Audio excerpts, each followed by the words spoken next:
natatandaan nyo, di ba may inilabas etong si Mayor Vico Soto na post na kung saan yung daw po mga journalist na nag-interview sa mga diskaya ay nakakuha ng 10 billion pesos or inalok ng 10 million pesos mga kababayan. Sorry, hindi pala billion, million pesos mga kababayan. Ngayon, lagi naman po natin sinasabi to, kung walang katotohanan, bakit ka maapektuhan? Eh ang dating kasi mga kababayan dito, yung interview ni Miss Corina Sanchez sa mga diskaya, eh binura na po. Binura sa YT sa YouTube. Ibig sabihin, bakit mo buburahin yan kung hindi ka guilty? Bakit mo tatanggalin yan kung alam mo sa sarili mong hindi ka binayaran ng pera para interviewin eto mga diskaya? So ngayon mga kababayan, patutunayan natin na talagang pagdating sa mga interview na ibebenta po talaga yan. Bakit natin nasabi? Mamaya ipapakita ko sa inyo. So ngayon, basahin natin ito, nakita nating post galing po sa PEP-PH. Sabi po dito mga kababayan, interview ni Corina Sanchez kay Sara Diskaya, burado na sa YT. Bakit daw? Ito po mga kababayan, mula sa mahigit 300,000 views, bago ang kontrobersyal na Facebook post ni Pasig Mayor Vico Soto noong August 21, 2025, meron ng 847 views as of August 23 at patuloy na tumataas ang bilang ng mga nanonood sa panayam ni Julius Babaw sa mag-asawang Sara at Curly Diskaya. Naganap ang panayam ni Julius sa mag-asawa o sa mga Diskaya noong Setyembre 2024 mga kababayan. Siguro ito yung mga panahon na bago yung filing ng Certificate of Candidacy. Pakitama na lamang po ako kung ako po ay mali. Sabi pa dito mga kababayan, basahin pa natin. Negatibo man ang mga reaksyon at opinyon sa mga panayam na napapanood sa Unplugged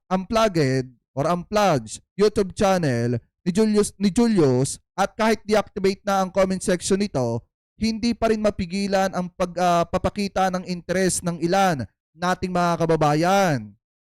Maraming netizen ang nag-react at nagpahayag sa mga pahayag ni Sara na payong ang rason kaya binili niya ang luxury car na Rolls Royce.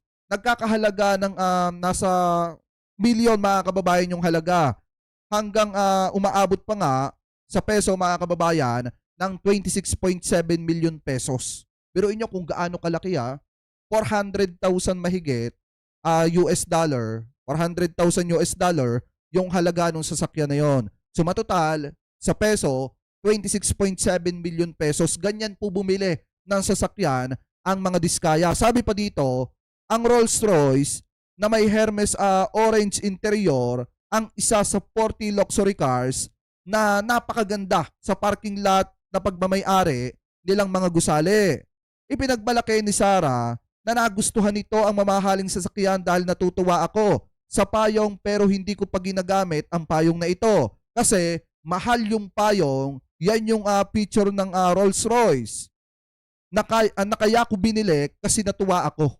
Kasi nga mga kababayan, sa totoo lang, kaya nagka-interest ang mamamayang Pilipino dito kasi putik dahil lang doon sa payong, bibilin mo tong sasakyan na to. Diba na nagkakahalaga ng 26 million pesos, tapos yung mga proyekto na naka-assign sa inyo, hindi nyo ginawa at may mga ghost project pa kayo. Diba? So ngayon mga kababayan, kung titingnan ninyo, yung interview daw ni Corina Sanchez dito sa mag-asawang Diskaya, binura niya po sa YouTube mga kababayan. So ngayon, ang tanong dyan, kung walang katotohanan, bakit mo buburahin? Diba? Kung walang katotohanan, bakit nyo buburahin yung interview nyo sa mga Diskaya? Eh sa akin mga kababayan kung alam ko sa sarili kong hindi ako nabayaran dyan at ang purpose ko lang ay interviewin sila, bakit ko tatanggalin yung video na yon? Diba? So ngayon, possible na baka totoo, di umano, yung sinasabi ni Mayor Vico Soto na talagang nababayaran yung mga interview. Bakit natin nasabi? Ito yung isang patunay, pakita ko sa inyo. Kung matatandaan nyo, nung mga panahon na tumatakbo si Duterte at saka itong si Alan Peter Cayetano, boss po ito, amo po ito ni Mocha Uson at saka po ni Byron Cristobal, aka Banat Bay. Ngayon mga kababayan, ganito yan. Noong mga panahon na yan, may kumalat na video na kung saan ipinapaliwanag ni Alan Peter Cayetano na nababayaran talaga yung mga interview. Kasi nga, kapag ka binayaran mo yung interview, natural ang mangyayari dyan mga kababayan, malaya ka na ibigay yung tanong na itatanong sa'yo. At madali mong masasagot yon. Nakukuha niyo yung pinupunto? So parang ganito po yung nangyari dito. So sabi dito, sa nakita po nating post, grabe talaga mga galawan ni Cayetano. I stand with with Mayor Vico Soto. Magaling talaga sa verbal agreement. Yan yung sabi dito mga kababayan. So bakit? Ito, play natin. Pwede ko naman kayong tulungan at saka yung tao na doon kasi like sa provisional meeting. You can... Sabi dito mga kababayan, ito, siguro hindi nyo maintindihan kasi medyo maingay eh. Yung background music nito mga kababayan. So ngayon babasahin natin yung naka-subtitle. Ito Pwede ko naman sabi ni Alan Peter Cayetano, pwede ko naman kayo tulungan. kayong tulungan At saka yung tao ko na nandun. Tuloy pa natin. tao na doon kasi like sa provisional meeting.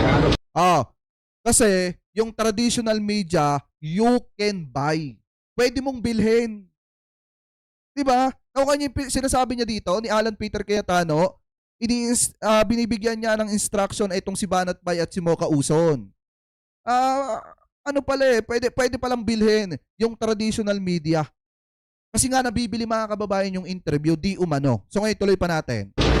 You can buy. Sa ngayon, pati interviews with the Sabi pa nga dito, sa ngayon, pati interviews nila, binibenta nila. Ayan o. Ayan o, maliwanag naman mga kababayan. Mismong si Alan Peter Cayetano yung nagsabi, sa ngayon, pati mga interviews nila, binibenta nila. Tuloy pa natin.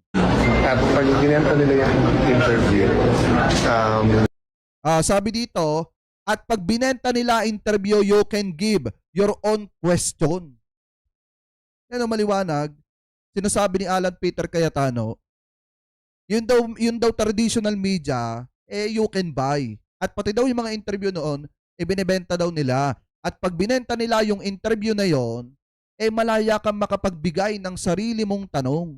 Diba? Kaya kung makikita nyo doon sa interview ng mga diskaya, kailangan pa ba i-flex yung mga sasakyan?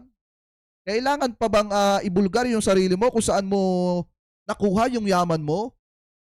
At kailangan pa ba namang sabihin na inireregalo yung mga sasakyan di umano sa mga kongresista or mga kinukunan nila ng mga proyekto?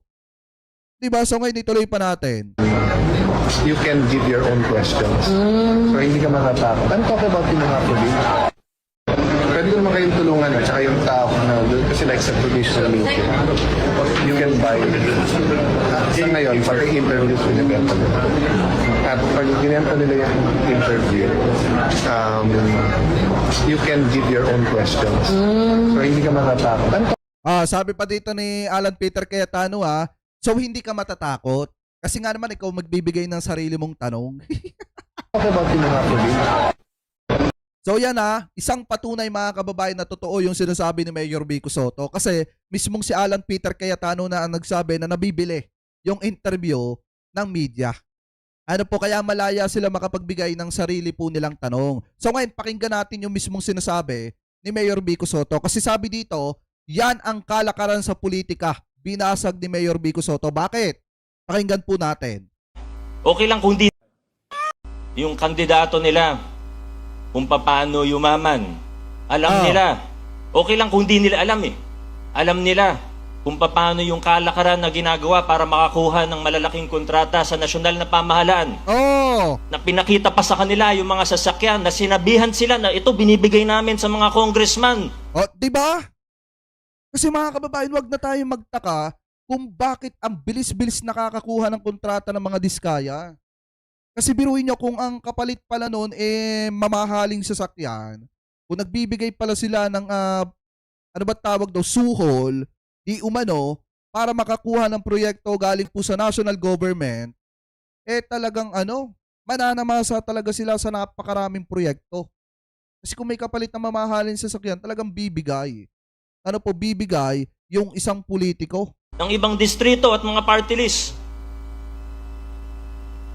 Nakita nila, narinig nila sa sarili nilang mata at tenga kung magkano yung mga kickback na binibigay sa mga politiko. Oh. Pero yun yung pinili nilang suportahan. Muli po, kung hindi nila alam, okay lang po sana. Kaso, ang problema, alam nila. And that says more about them than it does about me. Oh. Yung kandidato nila, 'Di ba? Ganyan si Mayor Vico Soto bumasag ng ano. Kasi nga naman mga kababayan, kung ikaw ba naman, syempre kung ako, halimbawa ako yung influencer, i-interviewin ko yung mga diskaya. Pag inilibot ako doon sa mga sasakyan, ano mga kababayan, doon mag-iisip na ako eh. Iisipin ko, tumami yung sasakyan nyo, kamusta naman po yung mga project nyo? Nagawa nyo po ba ng maayos? Wala ba kayong mga flood control na mga ghost project? Kasi biruin nyo, 100 mahigit yung sasakyan, mga luxury pa. Diba yung mga sasakyan nila? Tapos ang pinakamatindi pa mga kababayan, mababalitaan natin, putik may mga flood control project na hindi pala ginawa, na naging ghost project. Doon pa lang mapapaisip kayo eh. Tapos lantarang sinasabi sa'yo, harap-harapan, kaya yumaman kasi nakakuha ng proyekto sa DPWH. Diba kaya yung mga kababayang Pilipino po natin, laban lang kayo sa buhay kasi hindi pa kayo kontraktor ng DPWH. Kasi biruin nyo mga kababayan, pag contractor ka pala ng DPWH, mabilis yung pagyaman mo. Kaya hindi na rin nakakapagtaka kung bakit yung mga contractor na nakakuha ng proyekto galing po sa gobyerno, nung una walang-wala pero biglaan yung pagyaman kasi ganito pala kalaki yung kitaan. Ano po kapag ka hindi ka marunong lumaban ng patas? Kapag ka ikaw ay isang kontraktor na sakim at hindi marunong lumaban ng patas, sobrang bilis ng pagyaman mo. Pero kung ikaw ay tapat at gumagawa ng tama na kontratista, talagang mga kababayan, yung pamumuhay mo tama lang at pantay lang kasi marunong ka makontento. Kaya kung tutusin, tama rin ito eh. Tama rin itong sinasabi dito ni Mayor Vico Soto. Bakit kahit alam nyo na, di ba yan kasi yung pinupunto ni Mayor Vico Soto doon sa mga media na tumanggap ng interview dito sa mga diskaya at sinuportahan pa or nagpapakita pa ng pagsuporta sa mga diskaya. Kasi nga kahit alam na nila na mali yung pinanggalingan ng yaman dito pong mga taong ito at kahit alam nila na yung pagpasok bilang mayor dyan sa lungsod ng Pasig ay may hidden agenda, sinuportahan pa rin nila. Yan po yung pinupunto mga kababayan ni Mayor Vico Soto. Kasi kahit ako talaga mga kababayan or kahit kayo nung napanood nyo yung video, talagang nayabangan kayo. Bakit? Kasi nang dahil lang sa payong, bumili ka ng sasakyan na 26 million, mahigit yung halaga. Tapos mababalitaan natin may mga ghost project pala kayo. Diba? So anyway, mga kababayan, kung tutusin, ganyan po binasag ni Mayor Vico Soto yung kalakaran pagdating sa mga traditional media at pagdating mga kababayan doon po sa hidden agenda, hidden agenda ng mga politician. Ano po, so ngayon at least nakita natin, sa totoo lang, na yung ibang mga politician mga kababayan or yung ibang mga contractor na may hidden agenda, talagang gagawin ng lahat para lang magkaroon ng posisyon sa gobyerno at para lang manamasa ng mga proyekto galing po sa gobyerno. So ngayon mga kababayan, kayo po, ano po ang komento ninyo hingil po dyan? Ako naniniwala ako 100% na hindi po sasabihin niya ni Mayor Vico Soto kung wala po siyang resibo.